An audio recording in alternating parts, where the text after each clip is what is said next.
Nous voici, mes frères, à l'orée de ce deuxième semestre. Le Seigneur a veillé sur nous. Il a veillé sur nous. Il nous a fait entrer dans cette deuxième partie de l'année. Et les 3 premiers mois de ce deuxième semestre, qui sont le 3e trimestre de l'année, nous avons pour thème appelé à être lumière du monde. Pouvons-nous ensemble le dire, appelé à être lumière du monde? Pendant ces 3 mois, nous laisserons nous apprendre tout ce qu'il y a sur ce sujet et qui est prévu pour ces 3 mois. Nous nous laisserons donc à son école nous enseigner, nous édifier là-dessus. Appelé à être lumière du monde. Je vais vous inviter, bien-aimés, de lire avec moi 2 passages. Le premier est dans Matthieu chapitre 5, versets 14 et 15.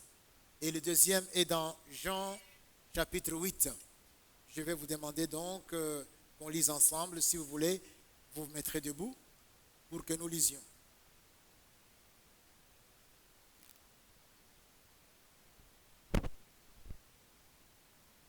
Vous êtes, je suis dans Matthieu chapitre 5, 14 et 15. Vous êtes la lumière du monde. Une ville située sur une montagne ne peut être cachée. Et on n'allume pas une lampe pour la mettre sous le boisseau, mais on la met sur le chandelier et elle éclaire tous ceux qui sont dans la maison. Je vais à Jean 8, verset 12. Jean 8, verset 12. Nous lisons au nom de Jésus, Jean 8, verset 12. Jésus leur parla de nouveau et dit, « Je suis la lumière du monde. Celui qui me suit ne marchera pas dans les ténèbres, mais il aura la lumière de la vie. » Mes frères, pouvons-nous nous mettre?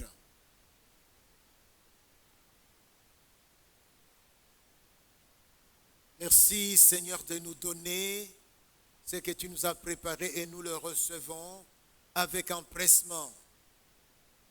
Merci pour ces instants tels que tu les as préparés. Merci pour ton Esprit Saint qui est à l'œuvre. Nous voici devant toi, Seigneur. Parle-nous au nom de Jésus-Christ. Parle-nous au nom de Jésus-Christ, Seigneur. Transforme-nous, édifie-nous, guéris, restaure, conduis-nous par ton Esprit Saint. Nous avons ainsi prié au nom de Jésus. Amen. Et mes frères et sœurs, vous vous souviendrez, pendant le semestre passé, nous avons parlé de l'identité du chrétien. Le Seigneur Saint-Esprit nous a édifiés sur l'identité du chrétien en tant que celle de la terre. Toi, ma sœur, toi, mon frère, en tant que celle de la terre, appelé à procurer la saveur à la vie, appelé à faire obstacle à la corruption en tant que celle de la terre. Ma prière est que nous tous qui avons été instruits ainsi par le Saint-Esprit pendant ce semestre, nous puissions effectivement appliquer ce que le Seigneur nous a dit, le vivre. Ça ne sert à rien d'avoir la connaissance sans vivre ce que Dieu nous dit. Mettre en application ce que le Seigneur nous dit en tant que disciples. Et nous serons des instruments dans la vie desquels le Seigneur va se glorifier. Dieu parle, nous recevons et nous mettons en application. Ce semestre-ci, nous parlerons également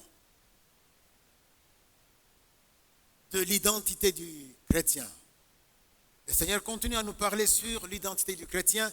Cette fois-ci, le chrétien comme lumière du monde. Lumière du monde. 24 heures sur 24. Le chrétien est appelé à être lumière du monde. Partout où il se trouve, dans la famille, famille restreinte, famille élargie, avec ceux qui travaillent chez vous comme travailleurs, ou avec votre patron qui vous engage, ou votre patronne, avec les subalternes, tout comme avec les supérieurs, avec les collègues. Lumière du monde avec les voisins et les voisines. Lumière du monde à l'école. Lumière du monde à l'université. Lumière du monde, le chrétien est appelé à l'être au sein même de son église, là où il sert Dieu. Parfois on pense que ce n'est qu'au dehors. Déjà, au sein de l'église, nous sommes appelés à être lumière du monde. Savez-vous mes frères, là où nous sommes dans les structures, dans le chant, dans l'intercession, dans le protocole et l'accueil, dans l'évangélisation, même dans nos plateformes jeunesse, maman, papa, ou encore couple et responsable de famille, plateforme même de la logistique ainsi que du patrimoine. Tout ce qu'il y a comme, je parlais de commission plutôt, tout ce qu'il y a comme structure, tout ce qu'il y a comme plateforme, nous sommes là appelés également à vivre comme lumière du monde, à briller. Bon nombre de nôtres ont été scandalisés, découragés plus que blessés. Et ils ont tout simplement choisi d'aller ailleurs, puisque toi, avec ton discours tout à fait non arrondi, puisque moi, avec ce que j'ai fait à mon frère ou à ma soeur, il a trouvé qu'il vaut mieux qu'il ne vienne plus dans cette structure-là ou même dans cette église-là. Donc nous avons, mon frère, ma soeur, le devoir d'être lumière, même au sein de l'église locale. Nous devons être lumière du monde au service, dans les transports, même dans l'ascenseur. Quand nous nous trouvons dans l'ascenseur, nous devons être lumière du monde dans les fêtes, lumière du monde même dans les deuils, dans les lieux de deuil, lumière du monde. Le chrétien doit briller. Pourquoi il doit briller? C'est parce que le monde est dans les ténèbres et dans les ténèbres les plus opaques. Si nous ne brillons pas, nous laisserions alors le monde dans l'obscurité.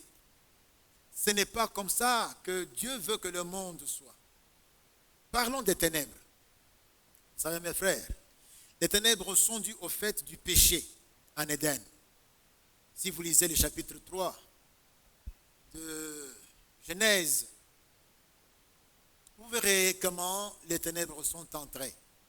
C'est avec le péché. Avec le péché. Je me rappelle un comédien, un acteur, que beaucoup d'entre nous ne connaissent pas, mais que nous, les enfants de 1900, nous connaissons. Les enfants de 1900. Je vais poser la question. Je sais bien que d'autres ne lèveront pas la main. Qui connaît Ballet Mondial?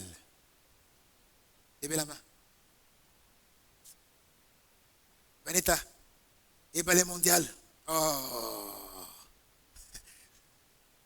Bana 1900. Voilà, c'est nous. Alléluia. Bana 1900. Alors, c'est monsieur, un jour, il racontait donc dans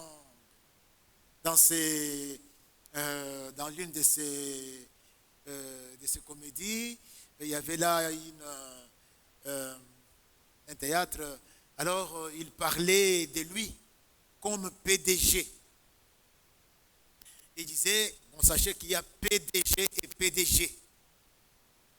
Lui, il est PDG, donc président, directeur général. C'est différent de l'autre qui est PDG, président délégué général. Lui, il est propriétaire promoteur. Alléluia. Eh bien, l'histoire que je vais vous raconter, c'est d'un PDG avec son PDG. Propriétaire et promoteur d'une entreprise, monsieur s'est donné le titre de PDG, donc président directeur général de l'entreprise. Et il a élevé un de ses cadres qui était bien sûr efficace. Il l'a promu pour qu'il soit président délégué général. Et à ce titre, il pouvait le représenter partout. Il pouvait se présenter même devant les travailleurs et parler en son nom. Il pouvait recevoir les visiteurs ou les partenaires au nom du PDG, du président directeur général.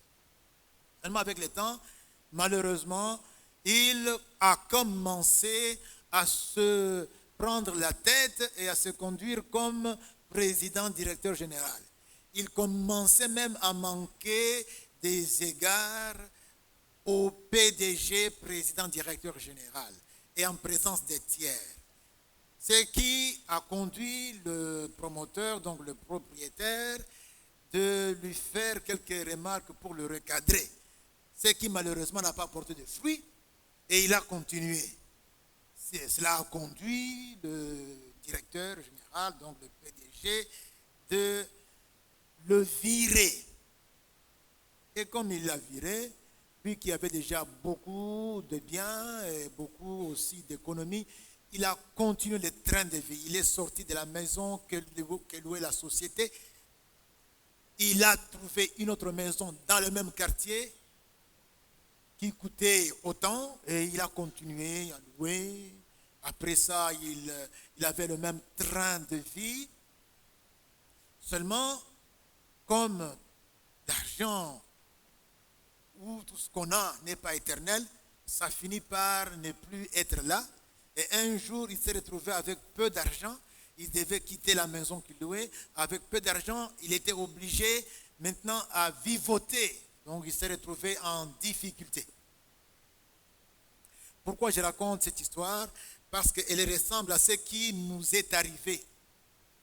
L'homme en Éden s'est conduit en quelque sorte à l'égard de Dieu comme le président délégué général. Et sous l'instigation de Satan, si vous voyez le livre de Genèse au verset 3, l'homme a préféré prendre la place de Dieu pour être au centre, afin que Dieu, qui l'avait placé autour de lui, soit à la périphérie. Les théologiens disent qu'il s'agit là de l'égocentrisme. L'homme a préféré l'égocentrisme, égo, donc moi au centre, au détriment du théocentrisme. Théos, Dieu, en grec, théocentrisme. C'est comme ça que les choses doivent être. Dieu au centre et toute la créature autour de Dieu et l'homme aussi autour. Trompé par Satan, l'homme s'est mis au centre et il a préféré être celui qui devient Dieu. Comme Satan lui avait dit, tu deviendras Dieu. Or, Dieu, c'est le Père des Lumières qui habite une lumière inaccessible. Tout en lui est lumière et bonté. Et quand nous lisons dans 1 Jean chapitre 5, chapitre 1, verset 5, 1 Jean 1, 5, il est dit, Dieu est lumière. Il n'y a point de ténèbres en lui. Donc Dieu égale lumière. Non seulement il est la source même de la lumière, non seulement il habite une lumière inaccessible, mais Dieu égale lumière, d'après 1 Jean 1, 5. Lorsque David parle de lui dans le psaume 36, verset 10. Il dit, car auprès de toi est la source de la vie, par ta lumière, nous voyons la lumière. C'est comme ça que l'homme était dans la lumière, mais c'était par la lumière de Dieu que nous étions dans la lumière, dans cette ambiance éclairée, tout était beau, mais c'était parce que ça partait de Dieu et ça s'est propagé à la périphérie, jusqu'à la périphérie. Et l'homme étant dans ce qui tournait autour de Dieu, jouissait aussi de ce régime des lumières de Dieu. Tel l'homme se trouvait en Éden depuis sa création, bien éclairé par Dieu, jusqu'au jour où, trompé par le diable, il a mis Dieu à la périphérie et s'est mis au centre. Vous savez qu'il y a certaines choses que nous disons, ah, Mbappé, il a raté le penalty. En tout cas, non. Si moi j'allais faire ceci, quand on te met là où Mbappé a raté le penalty, tu ne saurais même pas donc donner un coup d'épée à la balle. L'homme croyait que c'est facile d'être Dieu, d'être au centre et de se séparer de Dieu et tout allait continuer comme ça. Mais quand il a pris la place au centre, les choses ne se sont pas déroulées comme ça. Il a vu que la lumière là avait une source et il s'était privé de cette source de lumière. Il était séparé de la véritable source de la vie, de la lumière, qui est Dieu. Et l'homme s'est retrouvé dans les ténèbres, opaques, séparé par un abîme infranchissable jusqu'à ce jour, à la merci de celui qui l'avait trompé, savoir le prince de ce monde. Il est devenu prince de ce monde. Il a écrasé l'homme. L'homme, en quelque sorte, s'est laissé dépouiller. C'est un prince déchu. Il est maintenant dans les ténèbres. Mes frères et sœurs, les ténèbres se signalent par plusieurs manifestations. J'en prends quelques 3 ou 4. La méchanceté. On a la colère, l'envie, la jalousie, le meurtre et tout ce qui peut découler. La méchanceté, tout ce qui est mal. Caïn, par envie, par jalousie, par méchanceté, a tué son frère, a tué le premier meurtre. Nous avons les malaises, c'est dans les ténèbres toujours. Les malaises qui se signalent par les inquiétudes, les incertitudes, les angoisses, l'insécurité, la peur. La peur n'est pas de Dieu.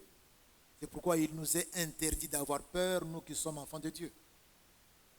Les tâtonnements, on tâtonne, on va à gauche, on va à droite. On ne sait pas, est-ce que c'est par là? Est-ce qu'il faut se faire vacciner? Est-ce qu'il ne faut pas se faire vacciner? Est-ce qu'il faut prendre telle dose? Est-ce qu'il faut prendre combien? Est-ce que, tâtonnement. On tâtonne. Qu'est-ce qu'il faut faire? Qu'est-ce qu'il faut dire? La vulnérabilité. Nous sommes devenus vulnérables. La maladie peut nous atteindre. Les sorciers peuvent nous atteindre. Les démons peuvent nous atteindre. Nous sommes devenus vulnérables. Le coronavirus, comme l'épée de Damoclès sur notre tête, et qu'aussi la Ndengenini. On ne sait pas. La maladie,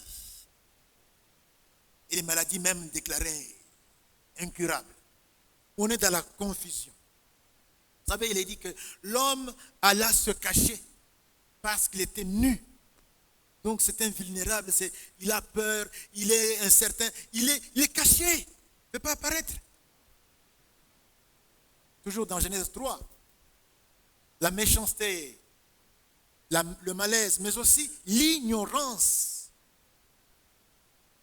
Mon peuple, dit la Bible, périt par manque de connaissances, à cause de l'ignorance. L'ignorance, c'est l'obscurantisme. On patauge. Vous savez que l'ignorance tue. Autrefois, lorsqu'on était tout petit, on allait ramasser n'importe quoi, même un bonbon qui tombe, on ramasse, on mange. Même quand il faut manger, on ne lave même pas les mains, on commence à manger. Toi, on vend les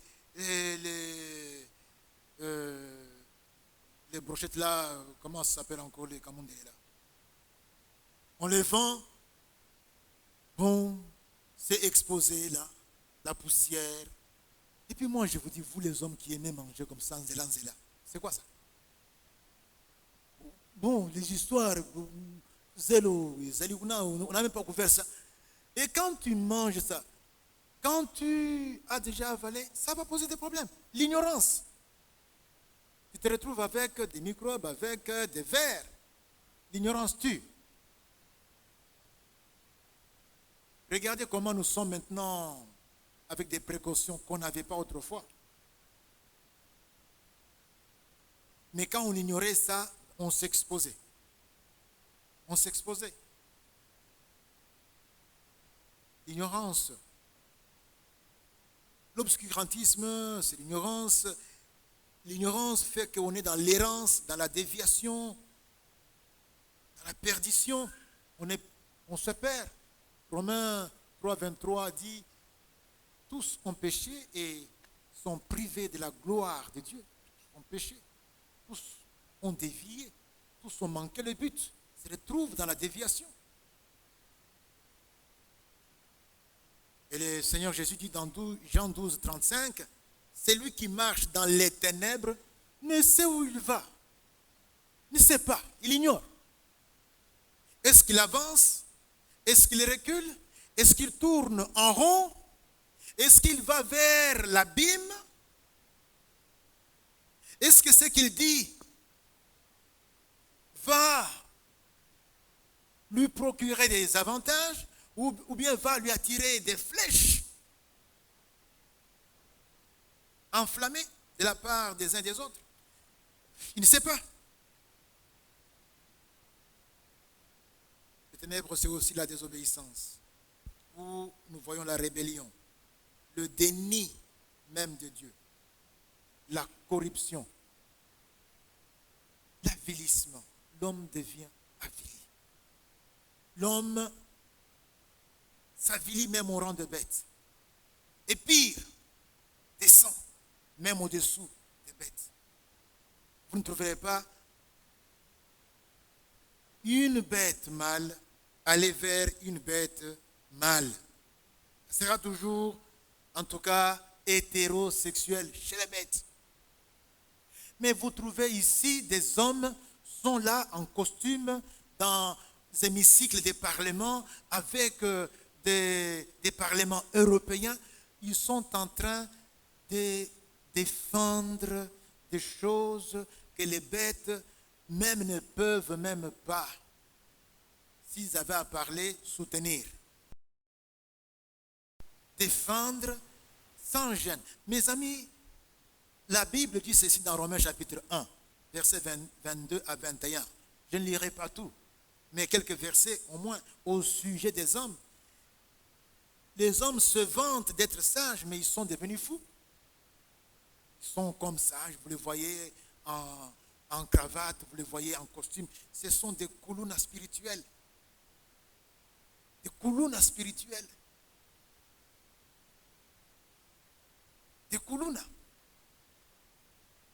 La Bible dit quoi? C'est pourquoi Dieu les a livrés à l'impureté selon les convoitises de leur cœur, en sorte qu'ils déshonorent eux-mêmes leur propre corps. Eux qui ont changé la vérité de Dieu en mensonge et qui ont adoré et servi la créature au lieu du Créateur qui est béni éternellement. Amen. C'est pourquoi Dieu les a livrés à des passions infâmes, car leurs femmes ont changé l'usage naturel en celui qui est contre nature. Alléluia. Et de même les hommes, abandonnant l'usage naturel de la femme, se sont enflammés dans leurs désirs les uns pour les autres, commettant homme avec homme des choses infâmes. innommables. Des choses pour lesquelles Dieu avait détruit Sodome et Gomorrhe. Et ce sont ces bêtises que nous trouvons des présidents des pays qui se retrouvent devant l'écran en train de soutenir qu'on enseigne à nos enfants dans les écoles maternelles qu'un homme peut se marier avec un homme, ils peuvent s'embrasser, et une femme peut se... J'ai suivi Van Damme, c'est Jean comment? Jean-Claude Van Damme. Dans une émission, une femme soutenait et parlait de la façon dont on fait souffrir les LGTB, de la façon dont il faut les soutenir. Et puis Jean-Claude Van Damme me pose une question en riant. Il a embarrassé tout le monde. Il a dit, mais le problème c'est que moi j'ai des amis qui sont gays. Hein? Des amis, moi ça m'importe peu. Des amis qui sont gays et puis je les laisse vivre leur vie. Le problème c'est que si un mec va avec un mec et puis une femme avec une femme, on n'aura pas d'enfants. Comment on aura des enfants? On n'aura pas de mômes. Et sur le plateau, silence, personne n'a parlé. La femme qui parlait était très mal à l'aise. Est-ce que vous me comprenez? Est-ce que vous me comprenez, mes frères? Mais si nous sommes arrivés à ce niveau-là, au-dessous des bêtes, voilà ce que le monde est devenu à cause des ténèbres. Ils gisent dans des ténèbres sans savoir comment en sortir. Aujourd'hui, si vous parlez comme je parle ici, sous d'autres cieux, en tout cas, je vais sortir, je ne finirai pas même mon propos, on va m'arrêter et puis je vais payer des amendes très fortes et faire la prison. Et ces choses-là vont arriver jusque chez vous ici. Ne pensez pas que ça va rester seulement aux frontières. Déjà en Afrique du Sud, c'est le cas.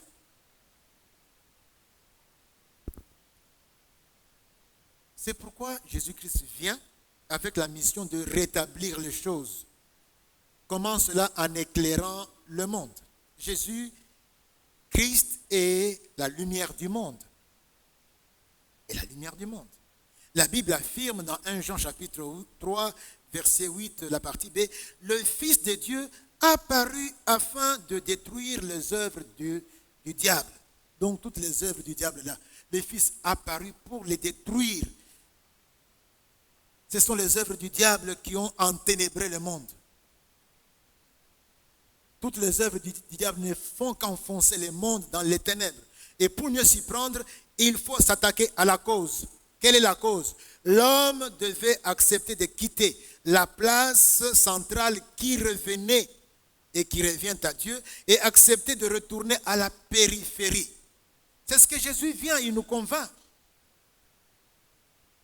De laisser à Dieu la place centrale pour que nous restions au bas de son marchepied à genoux, à la périphérie. Si un jour nous voulons que nous soyons éclairés d'abord nous-mêmes, et puis nous voulons qu'autour de nous il y ait aussi la lumière, acceptons que Dieu occupe la place centrale. Les théologiens diront, nous devons accepter le théocentrisme au détriment de l'égocentrisme. C'est ce que Jésus vient faire. En Jésus-Christ, c'est Dieu qui est venu réconcilier le monde avec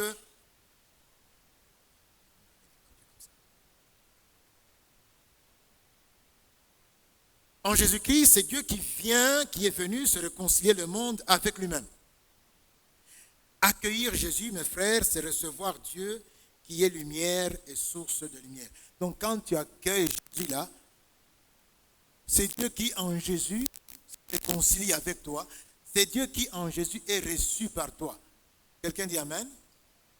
Recevoir Jésus, c'est accueillir Dieu. Et à propos de Jésus, la Bible dit sans détour, quand on dit que tu reçois Dieu là, c'est Dieu qui est la lumière et la source même de lumière. À propos de Jésus, la Bible dit dans Jean 1 à 5, je lirai quelques versets, au commencement était la parole et la parole était avec Dieu et la parole était Dieu. En elle était la vie et la vie était la lumière des hommes. la lumière, lui, dans les ténèbres. La lumière, lui, dans les ténèbres. Jésus déclare de lui-même, Jean chapitre 9, verset 5, il dit, « Pendant que je suis dans le monde, en Galilée, à Jérusalem, en Samarie, pendant là que je suis dans le monde, je monte et je descends, oui, je suis la lumière du monde. » Moi, là, quand vous me voyez là, j'éclaire le monde, j'impacte le monde. Partout où j'arrive, j'éclaire. J'éclaire Jérusalem, j'éclaire Zabylone, j'éclaire Nephtali, j'éclaire Samarie, j'éclaire Jérusalem. Quand j'arrive, j'impacte en éclairant. Tant que je suis sur cette terre.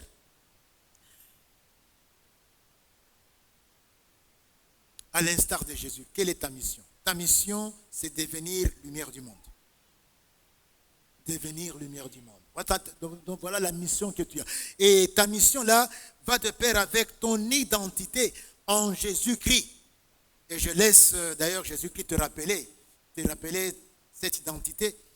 Il dit, vous êtes lumière du monde. Quelqu'un dit, je suis lumière du monde. Amen, amen. Quelqu'un dit, je suis lumière du monde. Vous êtes lumière du monde, une ville située sur la montagne. Je m'arrête là. Une ville située sur la montagne. En tant que lumière, sur la montagne, vous serez pourquoi? Parce que vous vivez en tant que lumière. Et qui vit en tant que lumière est attiré vers le haut. Jésus est au sommet des montagnes, comme on dit. Je lève mes yeux vers les montagnes. D'où me viendra le secours? Le secours me viendra de l'Éternel qui a fait les cieux et la terre. Et Jésus est au-dessus. Ceux qui vivent en tant que lumière sont attirés vers Jésus. Ils ne peuvent ne pas être aperçus. Vous serez aperçus partout où vous devez être. Vous serez remarqués. Quelqu'un dit Amen. Cela veut dire quoi, mon frère, ma soeur? Tout simplement ceci. Jésus nous dit, vous allez à ma suite faire ce que je suis venu faire dans ce monde. C'est quoi? L'éclairer et en chasser les ténèbres. Vous allez à ma suite. Dimanche passé, mon frère, le missionnaire Géry, a parlé de la canne et des canetons. Vous vous rappelez encore ça? Est-ce qu'on se rappelle là encore la canne et les canetons? Tant que nous suivons Jésus, eh bien, nous allons éclairer le monde. Tant que nous suivons Jésus, nous allons chasser les ténèbres. C'est en suivant Jésus que cette opération s'accomplit et non autrement. Et on ne peut pas se dire chrétien sans suivre Jésus. Croire en Jésus, mes frères, parce que c'est comme ça. On peut dire comment ça va se faire, c'est en croyant en Jésus. Mais croire en Jésus, c'est se connecter à celui qui l'a envoyé, le Père des Lumières. Quand tu crois en Jésus, tu te connectes à celui qui l'a envoyé. Il est écrit dans Jean 12, 44, « Or, Jésus, s'étant écrié, c'est lui qui croit en moi, croit non pas en moi, mais en celui qui m'a envoyé. » Donc quand tu as cru en Jésus là, tu as cru en celui qui l'a envoyé. Verset 46, « Je suis venu comme lumière dans le monde. » Je suis venu comme lumière. Le monde est dans les ténèbres. Moi, comme lumière dans le monde, afin que quiconque croit en moi ne demeure pas dans les ténèbres. Voilà. Tu crois en Jésus, tu seras éclairé. Et ce n'est que quand tu seras éclairé que tu pourras aussi éclairer les autres. Et croire en Jésus, c'est se connecter à la source de lumière, parce que la source de lumière, c'est le Père des Lumières qui habite une lumière inaccessible. Je voudrais dire à quelqu'un ici, croire en Jésus, ce n'est pas tout simplement dire je crois. Il faut que les choses soient claires. Croire en Jésus, c'est traduit par le fait de le suivre chaque jour et portant sa croix. Croire, ce n'est pas tout simplement accepter la morale, accepter l'éthique que Jésus nous apporte. Croire en Jésus, c'est vivre. Traduire dans les actes ce que Jésus me dit, c'est le suivre. Jésus dit dans Jean 8, 12, je suis la lumière du monde, celui qui me suit, c'est lui qui me suit. Alléluia. Ne marchera pas dans les ténèbres, mais il aura la lumière de la vie. Mes frères et mes sœurs, on ne peut pas dire que je crois en Jésus en restant les bras croisés. Dimanche comme aujourd'hui, tu restes à la maison, alors que c'est le jour de grand rendez-vous. Non. Dimanche, c'est un grand jour. Un jour où mes frères et mes sœurs nous nous rencontrons pour louer Dieu. C'est un programme. Je quitte ma maison. Je n'ai pas de rendez-vous. S'il y en avait, en tout cas, je les mets à des moments où je pourrais être retourné à la maison. D'abord le culte. Je ne peux pas dire que je suis chrétien et quand il y a des activités, je n'y vais pas. Vous savez, mes frères, la fois passée, on a organisé, annoncé que nous avions une opération d'évangélisation. C'était une de confiture. Demandez-moi pourquoi. Parce que tu n'étais pas là. Tu n'es pas venu. Tu as cherché à faire autre chose en ce moment-là. Or, les frères qui avaient en charge cette organisation avaient tout fait pour qu'on focalise les activités les 2 dimanches, afin que nous tous qui avons des occupations, la semaine et ne pouvant pas venir, par exemple le soir, nous puissions être là. Non, chacun a trouvé quoi faire. On s'est trouvé une occupation. Mes frères, mes sœurs, si tu es réfractaire au moment où il faut aller suivre Jésus, tu n'es pas chrétien. Excuse-moi de te le dire. Tu ne l'es pas. Le chrétien est celui qui va à tout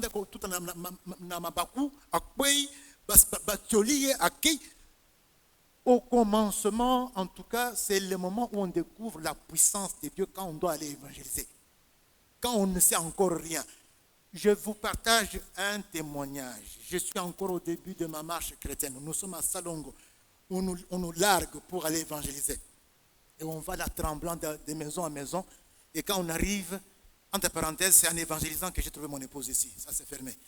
Alors, on arrive quelque part. Et puis, quelqu'un qui était enseignant ici à l'UPN me pose des questions savantes. Et je reste là. J'ouvre ma Bible sans savoir même ce qu'il fallait dire. J'ouvre comme ça. Et mon regard tombe sur le passage qui devait être la réponse que je ne connaissais pas encore. Et que sur place suffisait pour que je donne comme réponse. Cela m'a encore réconforté pour que je puisse continuer à évangéliser. Je voyais que celui qui m'a envoyé est avec moi. Donc n'ayez pas peur. Il faut que tu puisses avoir des émotions. Dieu sera avec toi. Quand tu restes toujours là, vous savez bien qu'un navire, quand il est tout près du port, il est en sécurité. Mais il n'est pas fait pour rester sur là au quai. Il est fait pour aller sur les eaux. Toi aussi, tu es fait pour suivre Jésus en évangélisant. Nous aurons évangélisation au mois d'août. Nous voulons voir les canetons derrière la canne. Il faut que chacun puisse se préparer vers le mois d'août, le 8, du 8 au 15, si tout marche bien, nous aurons évangélisation. Préparez-vous pour que nous puissions suivre la canne. Est-ce que je parle à quelqu'un?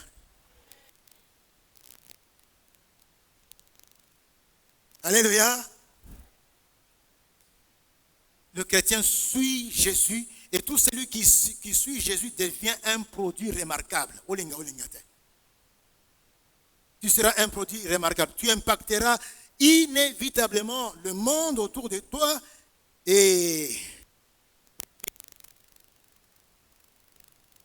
Éphésiens chapitre 5 versets 8 et 9. Autrefois vous étiez ténèbres. Non seulement bozaki nakati na molili, bozaki molili. Autrefois vous étiez ténèbres. Et maintenant, vous êtes lumière dans le Seigneur. Bokomi Polé, Bokomi Mwinda, marchez comme des enfants de lumière. Quelqu'un dit Amen?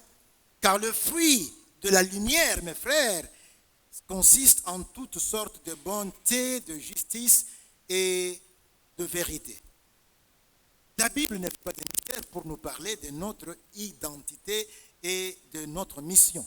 1 Pierre 2, verset 9. Vous, au contraire, quelqu'un dit moi. Vous, au contraire, vous êtes une race élue, un sacerdoce royal, une nation sainte, un peuple acquis. Pourquoi? Afin que vous annonciez les vertus de celui qui vous a appelé des ténèbres à son admirable lumière. Mon frère, ma soeur, toi qui m'écoutes, fais attention. Afin que vous annonciez les vertus de celui qui vous a appelé des ténèbres à son admirable lumière. Autrement dit, d'annoncer les vertus de Dieu, d'annoncer les vertus de Jésus-Christ. Cela rappelle quoi? Si tu fais attention, ça rappelle la grande commission. Matthieu, chapitre 28, versets 19 à 20. Allez, faites de toutes les nations des disciples, les baptisant au nom du Père, du Fils et du Saint-Esprit. Verset 20. Et enseignez-leur à observer tout ce que je vous ai prescrit. Ce n'est pas seulement enseigner. Enseignez-leur, amenez-les à mettre en pratique. C'est que moi, Jésus, je vous enseigne. Donc, ces vertus que vous apprenez de moi, allez les inculquer aux disciples que vous allez gagner pour qu'ils les vivent et les mettent en pratique. Alléluia. Non, mon frère, ma soeur, cette semaine, tu as partagé l'évangile à combien de gens? Attends, Motomoko. Tu as combien de personnes que tu es en train de discipler, de suivre? Or, il est question ici d'enseigner à observer ce que je vous ai prescrit. Donc, d'annoncer les vertus que vous avez apprises de moi, qui vous ai pris des ténèbres où vous étiez jusqu'à la lumière où vous vous trouvez aujourd'hui. La grande commission, s'il faut donner une note à Béné là, c'est l'ultime charge de tout chrétien. Tu ne peux pas être chrétien sans être impliqué dans la grande commission. Et d'ailleurs, le mot commission, c'est un mot composé avec deux mots latins. Il y a le mot com, là c'est cum, donc mission avec. C'est un travail qu'on fait toujours ensemble, en partenariat, comme la mission avec. Et nous, quand nous parlons du programme d'évangéliser, là, c'est l'église, c'est la PPIPN, c'est le sanctuaire de gloire, c'est avec. Si toi, tu ne viens pas, donc tu fais dire le contraire à ce qui est ici comme mission. Ça ne sera plus la mission avec, ça sera la mission pour les uns et non pour les autres. C'est la commission. Et le sublime impact de tout chrétien, c'est faire des disciples. Et Dieu attend que tu fasses des disciples. Multiplier des points lumineux dans le monde pour traquer davantage les ténèbres. Donc faire des petits Jésus par ici et par là pour que les ténèbres se trouvent mal à l'aise. Pourquoi? Parce qu'il y a des Jésus par ici et par là. Et comment il y a des Jésus par ici et par là au gouvernement, dans l'avocature, à la magistrature, dans les champs, dans la mécanique. Pourquoi il y a des Jésus? Parce que tu as fait des disciples. Parce que j'ai fait des disciples. Et comment on fait des disciples? D'abord, on commence par présenter. Mon frère, ma soeur, Kobangate, c'est lui qui te dit, non, tu ne sais pas évangéliser, c'est Satan. Jésus te dit, je serai avec toi jusqu'à la fin des temps. Quand tu ouvres la bouche, c'est moi qui parlerai. Est-ce que quelqu'un me fait confiance et croit en moi? À l'instar de Christ, mon frère, il faut que nous allions. Et c'est par là que je conclus. Nous sommes appelés à être lumière du monde. Il y a des ténèbres. Et le prince de ce monde s'en sert pour maintenir sous son contrôle le monde. Ta vie doit être lumière. Tu dois être lumière du monde pour chasser les ténèbres, pour établir la lumière, afin que ce soit un mode de vie qui est clair, qui gagne les âmes. Tu dois être celui qui va arracher les âmes aux griffes de l'ennemi pour en faire devenir des petits Jésus, qu'on appelle des chrétiens. Chrétiens, petit Jésus. Donc petit Christ, chrétien. Mon frère, tu m'entends? Est-ce qu'on peut prier? On peut se mettre debout pour la prière. Ma soeur, tu m'entends? Ce pays, cette génération a besoin de toi. A besoin de toi comme lumière. Mets-toi debout, on va prier.